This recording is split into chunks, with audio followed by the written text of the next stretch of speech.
I'm not sure whether it's still the morning, and good day, everyone. My name is Bonelo Mbanjwa, and I'm here on the place of Mr. Tlou Ramaru, who is the Chief Director for Climate Change Adaptation at the National Department of Environmental Affairs. I've just been asked to make this talk, and I was told it's not so much of a content, it's to share the process that is currently happening in the country, with the hope that I will be able to invite you to make a substantial input into this process, as it's an ongoing process.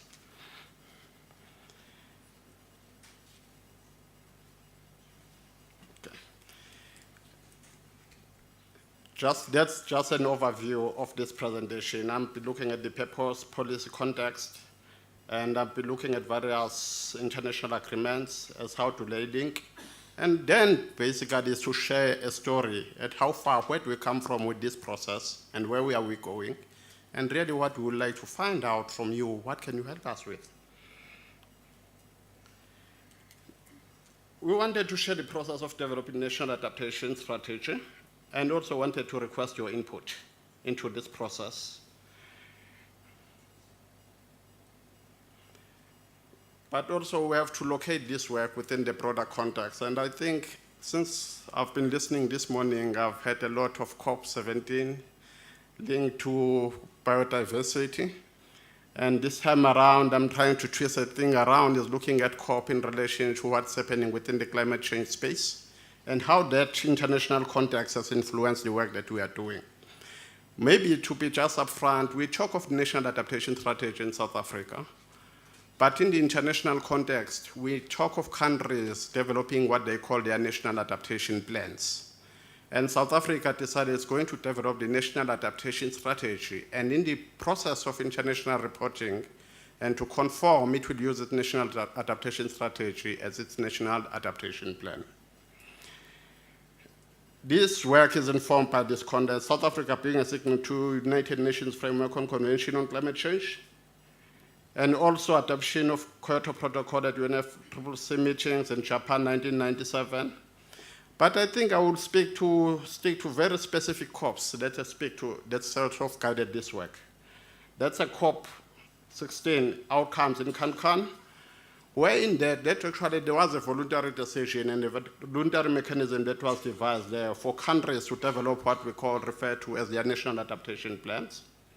And that has just been finalized with COP21, which is a Paris Agreement, which came now and say, now we are creating a binding decision for countries that are signatory to that agreement to be able to do or to implement national adaptation planning within their country context. But also, our work must be located. I think I've been hearing a number of various instruments that are happening internationally.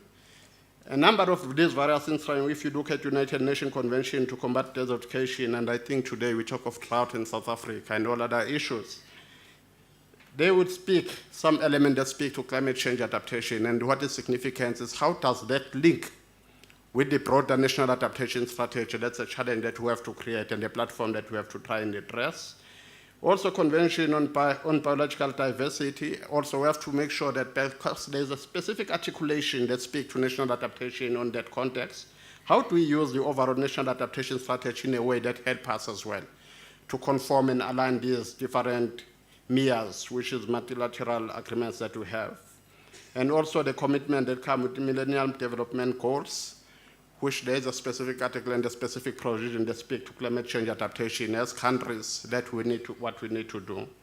But also we have to locate this work, because whatever we get from the international context is we must be able to locate it within the national context. And what we try to do is to locate it within Section 24 of the Constitution of the Republic of South Africa, to locate it within National Environmental Management and specific Environmental Management Acts. Because this seems to recognize that climate change will not necessarily be, in terms of implementation, be demanded or be implemented within environmental management, but it will be implemented within various spheres of government with different mandates that will be speaking to specific themes. It will be happening within specific sector departments, within their own legislative mandates.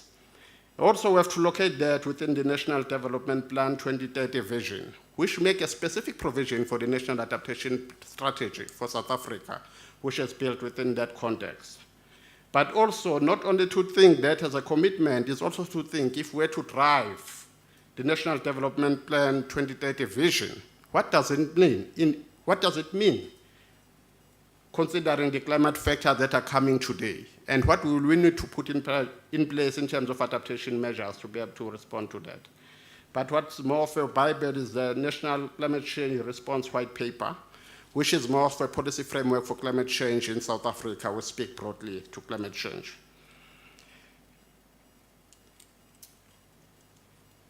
I took this specifically because I wanted to locate in this what really Paris Agreement says that I think is relevant to the context of guiding this work. And I took this particular clause, which is the Paris Agreement enhancing implementation of the Convention, including its objective, aim to strengthen global response to the threat of climate change in the context of sustainable development and efforts to eradicate poverty, including by holding the increase in global average temperature to well below 2 Celsius degrees above pre-industrial levels, to pursue efforts to limit the temperature increase to 1.5 Celsius degrees above pre-industrial level, recognizing that this will significantly reduce the risk and impact of climate change. Increasing the ability to adapt to adverse impact of climate change and foster climate resilience and low greenhouse gas emission development in a manner that does not threaten food production.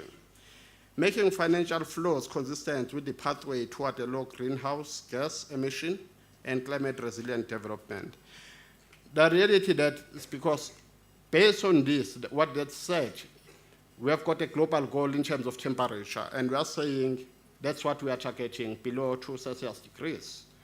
And we are saying we are going to make an effort, basically, to be able to be resilient in that context, but also we have got a drive to limit our increase to 1.5 Celsius degrees above pre-industrial level. And the question is, what does it mean in terms of our national adaptation strategy? And what does it mean in terms of our mitigation efforts? And what does it mean in terms of all our processes that we engage in as a country? And they said this agreement will be implemented to reflect equity, principle of common but differential responsibilities, and respective capabilities in the light of different national circumstances. While this is built at an international platform, what we need to be able to locate it is what are the current circumstances in South Africa, and how do we able to respond to that, take into consideration our own ability as a country. Why did we decide to develop national adaptation strategy? We said South Africa is extremely vulnerable to climate change. And I think the white paper has identified various sectors which we considered critical into that area, which we'll see later in the presentation. We are saying we are a water-stressed country, which is 30th driest country per capita in the world, and that's what basically the research is indicating.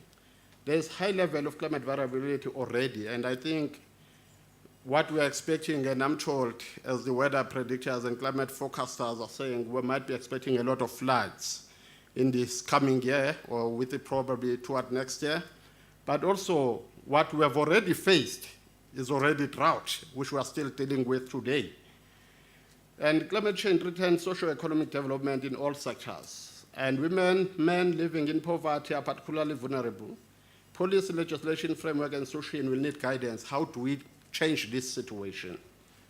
And South Africa, as part of the global player, has an important international role and regional role. And I think South Africa is the lead, or sort of lead the Africa group in terms of negotiations within the UNFCCC framework. What we have done as part of the commitment, what came out of the Paris Agreement is Article 7, which I think is quite critical for this, where parties hereby establish the global goal on adaptation of enhancing adaptive capacity, strengthening resilience, reducing vulnerability to climate change with the view to contributing to sustainable development, ensuring adequate adaptation response in the context of temperature goal referred to in Article 2. And that's just a temperature goal that I read up front there. And what I've put in there, what we refer to as the strategic objective of national adaptation strategy, that is to reduce vulnerability to impact of climate change by building adaptive capacity and resilience, to facilitate integration of climate change into relevant into relevant new and existing policies, programs, and activities, in particular development planning processes and strategies within all relevant sectors at different levels. And I think in this context, I'm speaking biodiversity is a sector in terms of national policy framework. To optimize policy coherence within sectors and across sectors in order to achieve adaptation outcome that supports development aspirations.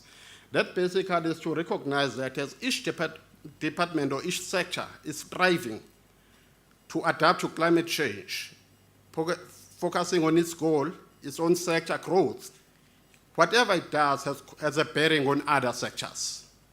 And this strategy is seen to provide that coherence and that sort of balancing. What are the trade-offs? What do we choose? How do we make choices that speak to each other, that complement each other within different sectors and also within different spheres of government? And as part of this scope, I think South Africa is part of the first few countries that submitted its intended national determined contribution, where voluntarily as South Africa, we said that's what we are committed to the international community, that we are going to do. We are going to develop a national adaptation plan. We are going to climate consideration into development framework will be done. We are going to build a necessary institutional capacity for climate change response. We are going to develop early warning and vulnerability and adaptation monitoring system. We are going to develop vulnerability assessment and adaptation needs framework. And also we are going to drive communication and awareness. And the question is, in driving this strategy and trying to meet these strategic objectives of national adaptation strategy, how do we make sure that we are able to fulfill this obligation that we have made internationally? Just coming closer to the national climate change response policy, because whatever we do, that's a legal framework, that's a sort of a policy instrument that's currently existing in the country to guide this work. We set a vision, which is a transition toward a lower carbon and climate resilient South Africa.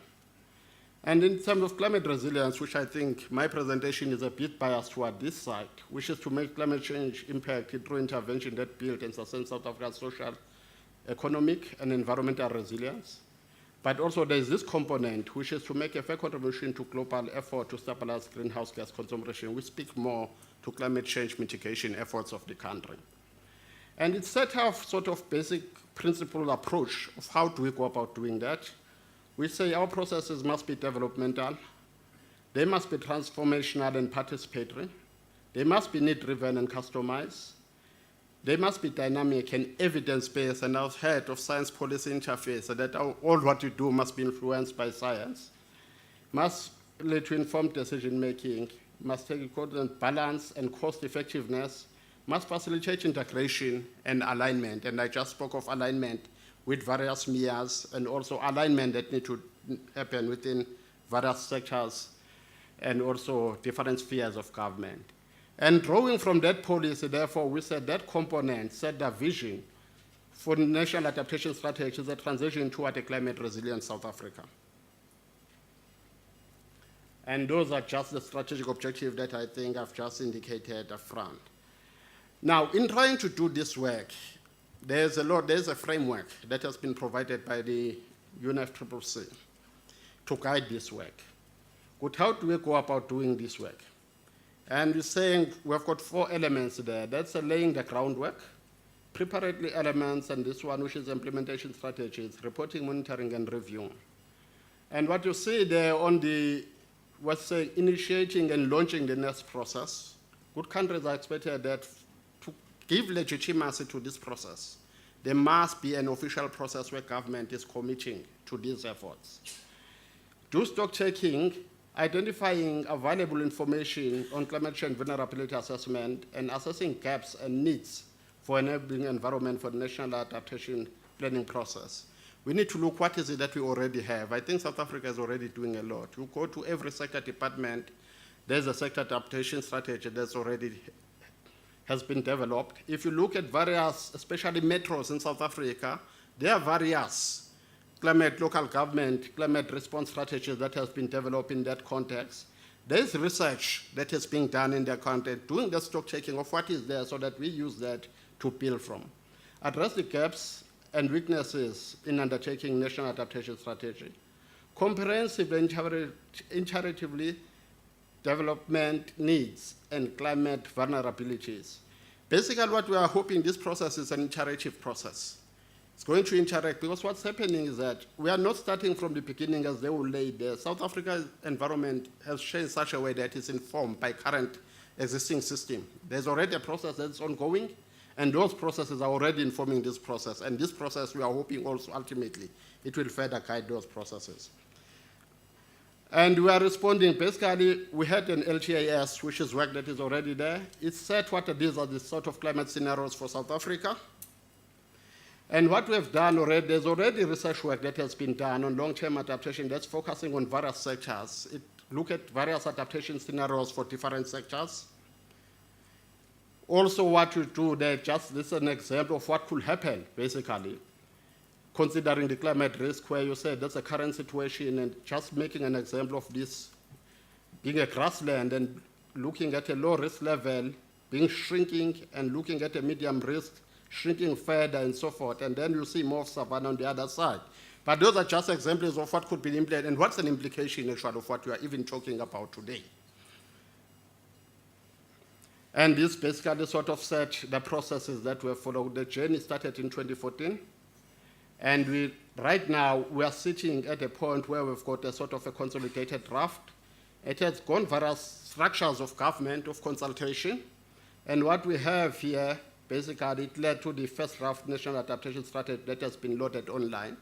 What we are expecting is that that online draft, we're expected to get an input by the end of November from various stakeholders. It's also undergoing internal processes where we've got project teams, project steering committee review, a reference group that is made of academics that are expert in the field to help us guide that particular process. And right now, we're in the process where we're taking this work on provincial roadshow, and I think we've already done Durban, we've already done Cape Town, we've done Northwest, and we are going on various roads to engage now on the draft document on the National Adaptation Strategy with an intention to improve that document and get the draft done toward December and also further improve on the basis of input and further subject it back into the process. And we are hoping once we got that information, basically, it's still going to go here, we'll have been able to set what we call strategic priorities for adaptation for the country. We are hoping it will still undergo various intergovernmental structures, consultation. We are hoping by March 2017, we will have a second online version which people can be able to access and comment and make further input, and it will also undergo further internal processes through various stakeholder grouping that we have created, expert grouping, and hoping by March 2017 we will have a final national adaptation strategy for the country. And then from there, we are saying final draft, because by that time we're not expecting that it will have been gazetted. It will be starting the government official processes of gazetting the national adaptation strategy. And that's basically, I think that's about it from this presentation. Concluding remarks, what we are really probably, despite the fact that we have been invited to come and share on this platform what's happening, that's basically what we say is happening. But also what we are probably inviting you to do is that we might try to see if we can share through your stakeholder grouping sort of access to the online version of this document. We might appreciate any input of people that think can help us improve this document, especially address issues that speak to biodiversity in the context of just work that we are doing here. Thank you.